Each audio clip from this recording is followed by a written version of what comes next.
Tan. Isda tan? Ang si Tantan nagahuli ng isda. May isda dyan tan? Hindi nga. Nag-ano ikaw dyan? Nagkaroon sa Yan. Yan.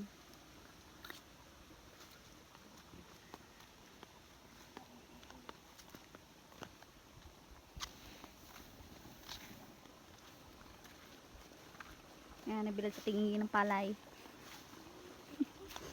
Tuguyin niya na kasi mag-aulan ata to. Yan yung bahay nila. Kubo. Mayroon lang kami dito.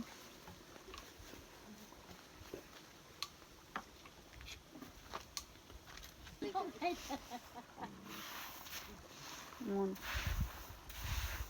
Huwag mong haharapin eh.